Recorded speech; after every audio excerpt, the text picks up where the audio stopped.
Our Fox 4 political analysts are joining us on the set tonight with their own take on this mini Super Tuesday. Republican Annie Presley and former state representative Jason Grill here for the Democrats. Annie is with Brian Cave, and she is the Republican voice here. Thanks for joining us this evening. Thank you. Jason, I'll start off with you. Any surprises tonight with these numbers? Huge surprises. I mean, Santorum is 2 for 2 right now. Potentially has a chance in Colorado. I think it's showing that he's reaching out to the evangelicals of the Republican Party, especially Missouri. He's won 2-1 in mostly every major county in the state. It's a huge showing for Missouri and in Minnesota. And Romney finished 3rd in Minnesota, so he's going to have to win Colorado tonight. And Annie, what do you attribute Rick Santorum's successes tonight? What made him so successful? Well, he was here in Missouri and was working very hard to win the Missouri race and suggested that he might very well do that. And so that worked out for him. He also has been working hard in Colorado and in Minnesota. And I think what's happened is that a couple of things. One, Gingrich went head-to-head with him and asked him, suggested that Gingrich was the more conservative and the better candidate. And Santorum obviously has been able to convince them otherwise. And then at the same time, Romney had a couple of gaffes, which were very important. There was the idea that he did not care for the wealthy, or cared for the wealthy, not the poor.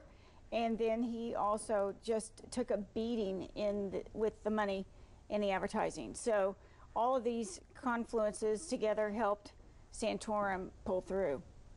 And looking ahead to Super Tuesday, who do you think will still be in the race? Who do you think is going to bow out at this point? I think they'll all be in the race. I think they'll all wait through Super Tuesday. I think the Newt's really going to have a good debate performance on February 22nd. He's running kind of, as he says, a national campaign. I think Santorum is going to attract the working class members of the party and the evangelicals, and Mitt Romney is going to continue to attract the very rich of the party, which is his biggest problem. He's not showing to be the conservative alternative to Barack Obama, and that's what Santorum's trying to do. And Ron Paul is finishing 2nd in Minnesota tonight, so I think he's going to stay around. He has a message to get out there, and he has a lot of loyal supporters, and he doesn't really focus as much on fundraising, more so organization. So I think he'll stay in through Super Tuesday as well. And you agree with that as well, Annie? Well, the key is now going forward is the money. The fundraising is crucial at this point. Ron Paul has operated without very much money very successfully. Gingrich and Romney have been playing pretty big, and particularly Gingrich with the super PAC money. Santorum has kind of run at a minimum level, and all of a sudden he's going to be able to raise a lot more money as a result of this success today. So I'm glad Missouri was a big part of it. Real quickly, I think one thing to point out too is that it's only 10% or so turnout today.